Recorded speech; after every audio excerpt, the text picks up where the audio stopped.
नमस्कार दोस्तों, आप सभी का स्वागत है सफलता इंस्पायर स्टडी के ऑनलाइन यूट्यूब चैनल पर। दोस्तों, आज का जो सेशन कर रहे हैं वो हिंदी का प्रैक्टिस सेट नंबर 8 है और ये इंपॉर्टेंट है यूपी टेट और मुख्य रूप से लेखपाल भर्ती परीक्षा के लिए।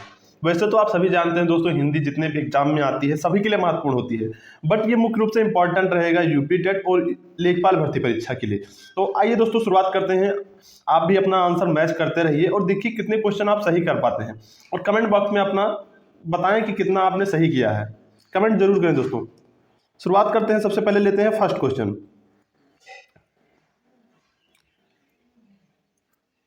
पहला क्वेश्चन है, नीचे दिए गए दोनों अर्थ किस शब्द के हैं? देह और अवयव, ये किस शब्द के अर्थ हैं? ये जो दोनों शब्द के हैं ये किसी एक के अर्थ हैं। तो दोस्तों इसका जो सही जवाब है अंग। ऑप्शन में दोस्तों धातु है, शरीर है, लोहा है। बहुत सारे मित्र को कंफ्यूजन होगा लोहा में, तो दोस्तों जो लोहा है इसका देह नहीं हो सकता, इसलिए अंग होगा। अंग मतलब देह होता है और अवयव भी होता है।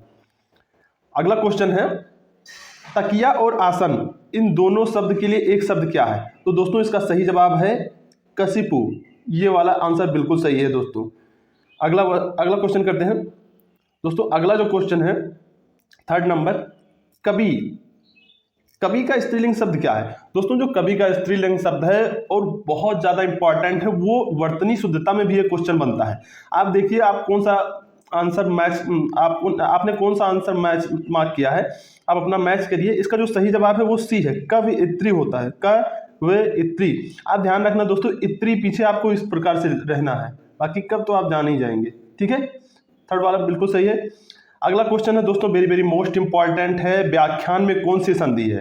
तो दोस्तों व्याख्यान में मैंने कल ही इसी सीरीज के तहत एक ट्रिक बताया था कि जब या व र ला के पहले आधा वर्ण आ जाए, आधा वर्ण जैसे या देखो आधा खाया है, वाह है आधा, तो ऐसे में यण संधि होती है। दोस्तों ये एक ट्रिक है, यानी दोस्तों ये जहां भी अपवाद होगा वहां काम नहीं करेगी, बाकी सब जगह तो यहां पर यण संधि होगी। बिल्कुल सही जवाब है। अगला क्वेश्चन, पुस्तक का बहुवचन क्या है? तो हम सभी जानते हैं पुस्तक का बहुवचन होता है पुस्तकें। अब दोस्तों ये वाला ऑप्शन देखिए, फर्स्ट वाला, इसमें भी है लेकिन इसमें जो सा है वो पूरा सा बना हुआ है और इसमें आधा सा है, तो ये वाला सही है, पुस्तकें हैं दोस्तों। अगला क्वेश्चन है दोस्तों, जगदीश में कौन सी संधि है? बहुत अच्छा प्रश्न है दोस्तों। जगदीश में कौन सी संधि है? तो इसमें जो संधि होगी दोस्तों वो होगी व्यंजन। इसका जो संधि विच्छेद होगा, जगत प्लस ईश बराबर जगदीश। अगला क्वेश्चन है, अभिलाषा का पर्यायवाची है? तो हम सभी जानते हैं दोस्तों अभिलाषा की जो पर्यायवाची होती है वो होती है इच्छा। अभिलाषा मतलब किसी चीज को चाहना। गरीब का पर्यायवाची नहीं है, इंपॉर्टेंट है दोस्तों। जो गरीब का जो पर्यायवाची है वो क्या नहीं है दोस्तों, ये है अजर। निर्धन तो होता है, अकिंचन भी होता है। दीन मतलब होता है जिसके पास अपना कुछ का ना हो, दीन उसे बोलते हैं। दीनहीन सुना होगा। अजर मतलब जो कभी बुढ़ाए ना। अगला question very very most important दोस्तों, आप इसे पहले अपने मन से कर लीजिए क्वेश्चन। दानों का सही विलोम शब्द क्या है? तो जो दानों का सही शब्द विलोम है वो है मानव। इस दनुज का जो होता है वो दोस्तों वो मनुज होता है अर्थ एक ही है, लेकिन दोस्तों क्या है कि अगर संस्कृत में है तो संस्कृत में, हिंदी में आता है तो हिंदी में ही विलोम होता है। अगला क्वेश्चन, उर्वर का सही विलोम शब्द क्या है?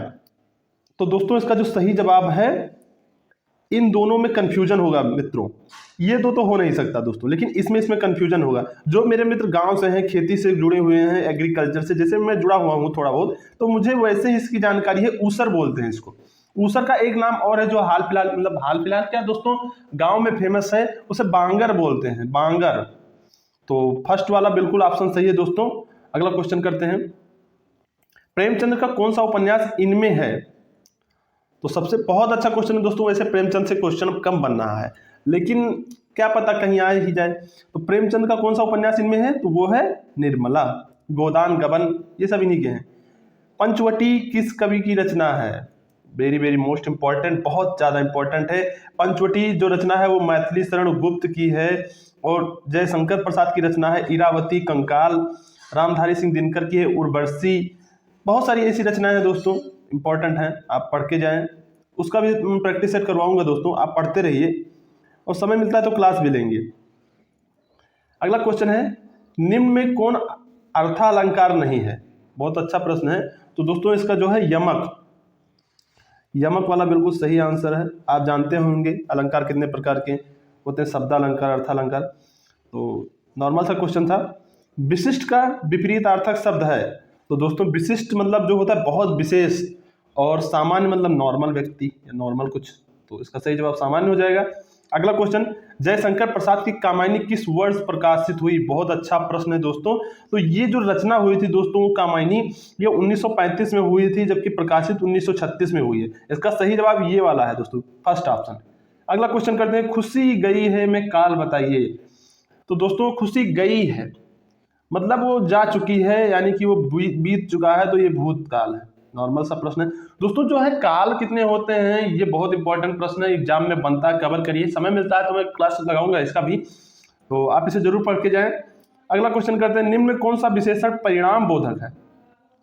परिणाम बोधक, तो दोस्तों ये है 17 का पहला ऑप्शन, थोड़ा।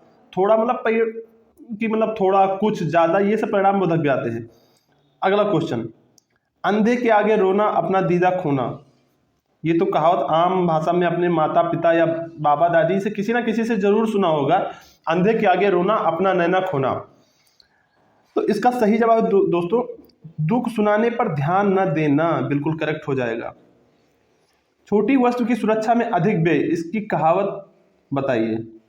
तो दोस्तों इसका जो सही जवाब होगा, अरहर की टट्टी गुजराती ताला, ये वाला ऑप्शन बिल्कुल सही है। अगला क्वेश्चन करते हैं, पंचांग में कौन सा समास होगा? वेरी वेरी मोस्ट इंपॉर्टेंट दोस्तों, पंचांग में कौन सा समास होगा? बहुत अच्छा प्रश्न है। आप पहले मार्क करिए कि आपने कौन सा टिक किया है, मन में करिए अगर ऑफलाइन व्यूअर है तो दोस्तों इसका जो सही जवाब होगा, बहुत सारे मेरे मित्र इसमें बहुब्रीहि में और द्विगु में कंफ्यूजन होगा।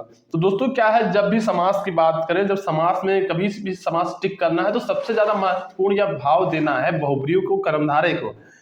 अगर पहले इन दोनों में नहीं सही जाता है तब आपको किसी पर चलना है। जैसे बहुब्रीहि पंचांग, 5 अंगों के समूह, एक प्रकार की बुक है जिसे ज्योतिषी में यूज किया जाता है। पंचांग आपने सुना होगा कि आपके यहाँ या कोई किसी के यहाँ कोई पूजा होती है, कुछ होती है, तो पंडित जी अपने पंचांग में देखकर बताते हैं, तो वही पंचांग है। पंचांग कौन सा समास है? तो बहुब्रीहि है, एक विशेष प्रकार की बुक है, अन्य पद प्रधान है, द्विगु नहीं होगा दोस्तों। अगर ये बहुब्रीहि ऑप्शन में नहीं होता तो द्विगु सही हो जाता। अगला क्वेश्चन है, पैदल तद्भव शब्द का तत्सम शब्द चुनिए। तो इसका है पदाति, ये वाला बिल्कुल सही है। पाषाण नहीं होता दोस्तों, पतला और रात नहीं होता है, पाषाण एक युग का नाम है। इनमें से शुद्ध वर्तनी वाला शब्द कौन सा है? बहुत अच्छा प्रश्न है दोस्तों, बड़ी तो होता नहीं है, हम सभी जानते हैं। इन दोनों में कंफ्यूजन होगा तो आधा चा होता है, तो अक्सर आपने लिखा और पढ़ा भी होगा। इन शब्दों में, अगला क्वेश्चन है, इन शब्दों में कौन सा शब्द संज्ञा है? बहुत अच्छा प्रश्न है दोस्तों, क्रोध जो शब्द है वो संज्ञा है। इजी प्रश्न है, ये कर लेना। अगला क्वेश्चन करते हैं,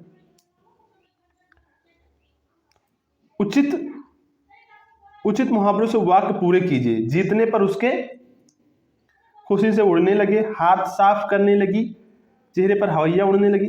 दोस्तों चेहरे पर हवाइयां कैसे उड़ सकती है? जब वो जीता है खुशी से, हवाइयां थोड़ी नहीं उड़ती है। पांव जमीन पर नहीं पड़ रहे थे, बिल्कुल सही जवाब है डी ऑप्शन। दोस्तों आज का अंतिम प्रश्न है, और 25, महाराणा प्रताप का घोड़ा था, तो वो था हवा से बातें करता है। ये बिल्कुल सही जवाब है। उम्मीद करता हूं दोस्तों आज का सेशन आपको पसंद आया होगा। अगर दोस्तों आपको वीडियो अच्छी लगी हो तो प्लीज लाइक शेयर सब्सक्राइब। और दोस्तों अगर आप चैनल पर नए हैं, मेरी इंस्टा आईडी है चैनल की, सफलता_इंस्पायर_स्टडी, आप वहां पर जाकर फॉलो कर लीजिए। वहां पर बहुत सारी अपडेट हैं, और टेलीग्राम पर भी जुड़ सकते हैं, पीडीएफ प्राप्त कर सकते हैं, और पर्सनल मैसेज कर सकते हैं, कोई दिक्कत नहीं है दोस्तों। और अगर आपको सेशन अच्छा लगा हो दोस्तों तो आपका कोई घाटा नहीं है, आप सब्सक्राइब कर लीजिए यूपी शिक्षक भर्ती और अदर कम्पिटिटिव एग्जाम के लिए, साइंस के लिए भी। तो मिलते हैं कल अगले सेशन में इसी टाइम पर। So thank you for watching, have a nice time.